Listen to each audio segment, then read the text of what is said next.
Alright, so Monarch Legacy of Monsters has just concluded with its finale, and even with the entire show itself, I was really impressed about what it had to offer, especially with this being on Apple TV, and even learn about the monsters, including for Godzilla, who we all know and love from the Monsterverse, and go on to have so many projects and movies, and even with its finale that I delivered so much epicness and so much awesomeness, well the fight scenes, and it directly sets up what we're about to see in Godzilla and Kong, the New Empire as well. And so this will be my official review for the entire season of Monarch. I go over everything that I liked, and even with some issues that I had, but even go over the positive stuff, including go over the finale for what we can expect for the Monsterverse later on as well. And so if you're new, then be sure to subscribe and click that notification bell so it's on any future vids. And so let's just hop into it. And now, the first half of this video will be a spoiler-free review where we talk over like my thoughts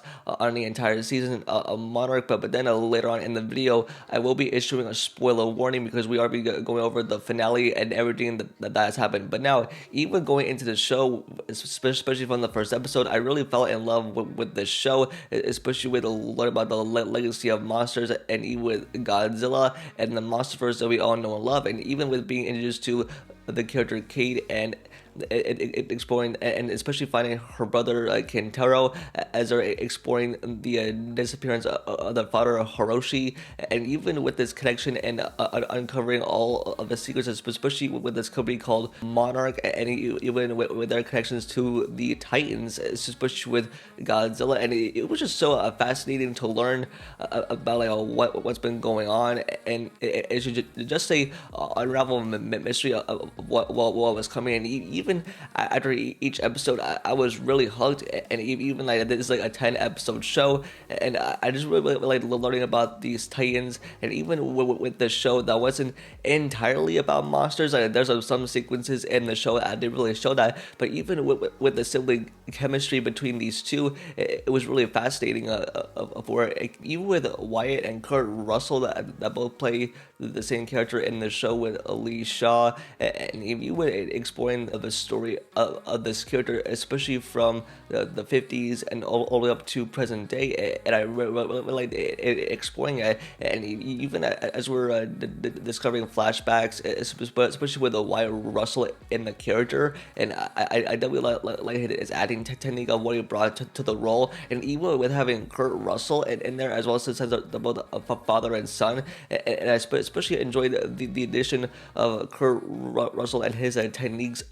what he brought as well. And even like as we're seeing Kentaro, Kate, and their brought along friend May as they're exploring stuff, and even meeting up with Lee Shaw and having to go along with them as they're trying to uncover everything with Monarch. It's just this endless adventure that comes with the consequences, and even with having high stakes as well. And on top of that, I also got to admit that even as the show continues on, and even from the first episode, I really had no clue of what it was about. But even with the first couple episodes that were directed by Matt Shackman, that did WandaVision, and who will later go on to direct Fantastic Four. But even for all the work that he put into the show, it was really fascinating to see. I mean, plus I enjoyed everything that I put into it, and even these characters are developed so well, especially with the sibling chemistry between Kate and Kentaro, and with their sibling chemistry, it's really good. And even with the relationship between Kentaro and May, so things got sideways from there. But even with the chemistry between these three, and it's really cool. And even that, like, I was confused about what the show was going to be later on down the road, because it was going to be a show about monsters, but it turns out it was about uncovering the secrets about it. But even as it gets towards the later episodes, it really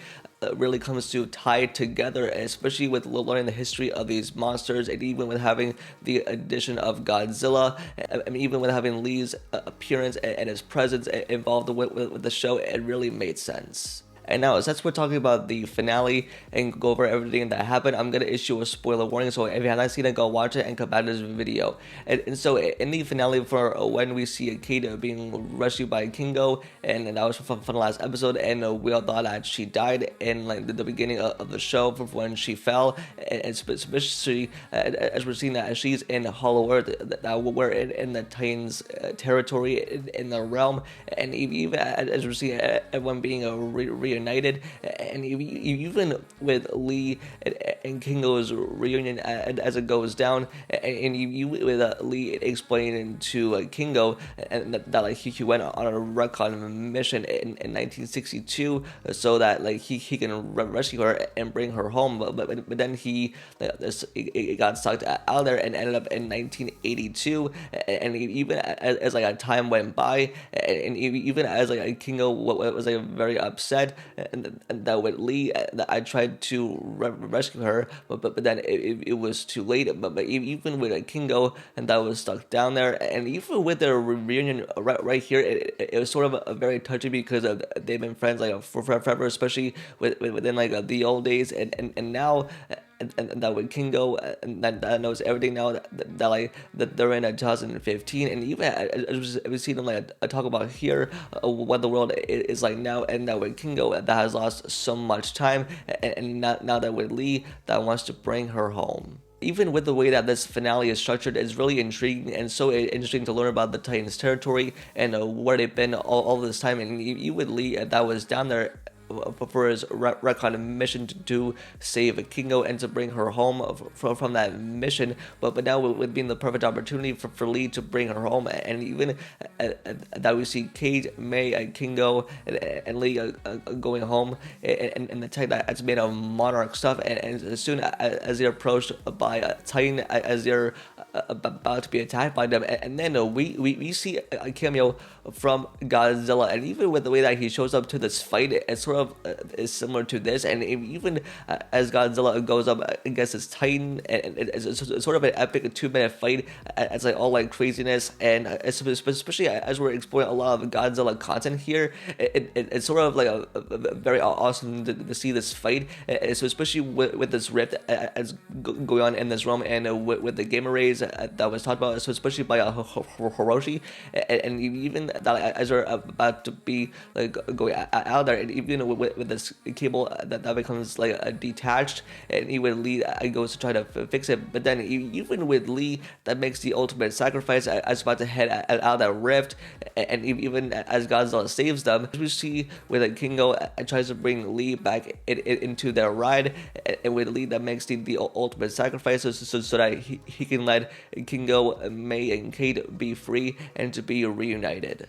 And now let's go over the ending to this finale and how it set up so much stuff for the Monsterverse, for this franchise, and even with Godzilla and Kong. And now as we're seeing everyone being reunited, and it is then revealed that with Kate and Kentaro that they are the grandchildren of Kingo, and even with Hiroshi and Kingo that are reunited as well, baby, because like she is his mom. And now even that I would see Tim and Brenna, who is May's evil boss, they are working together, and then it is later then revealed for what they are working at is Apex Cybernetics, and it is on Skull Island, so with their base that is on this island. And now especially with Apex Cybernetics, who is in fact owned by Walter Simmons, who in fact did see in 2021's Godzilla versus Kong. And now especially with the twist here is that like how long they've been in Hollow Earth for, that it's been like 2 years, and now that we're in 2017, and now that it's like that we shows that 2 years before Godzilla King of the Monsters and before Godzilla versus Kong, and now it's especially with this big threat that is now coming, and then we see in the final shot, and that is King Kong himself, and this just set up so much stuff for Godzilla and Kong the New Empire, as we're gonna see these two titans team up together to take down a villain, and that is more of a King Kong species, and I'm just really excited for what's to come. Even with Apex and Cybernetics, and that this is the company that made a Mechagodzilla for Godzilla versus Kong, for when we saw these two titans face off against each other and saw each other as enemies. And now I think that this will play a big factor, especially in the next movie, Godzilla and Kong the New Empire, as this is going to be a big movie, and this is a the follow-up from the last movie, and now that is now canon to the show, and now that we're on Skull Island, and now with Kong Skull Island took place on that location, and now with that base that is exactly there, and we're just got to find out from what's next, and now that King Kong is now a part of it, and I hope that this show gets renewed for a second season. And so my thoughts is that I really enjoyed this show. I really enjoyed exploring all the legacy of monsters, including with Godzilla. And now that we have so much Godzilla content out with Godzilla -1, that this show, and even with the upcoming Godzilla and Kong the New Empire, and even exploring Hollow Earth for where these titans came from, and learning about relationships, and learning about these things, it's so fascinating. So yeah, I really enjoyed the show, and I highly recommend it to all you guys that are fascinating in Godzilla content. And hopefully the show gets renewed for a second season, and I pray for it as well. And so that is going to be it for this video, and just let me know your guys' thoughts in the comments down below, and what your thoughts on Monarch Legacy of Monsters, and what your thoughts on the finale and how it's set up so much more down the road,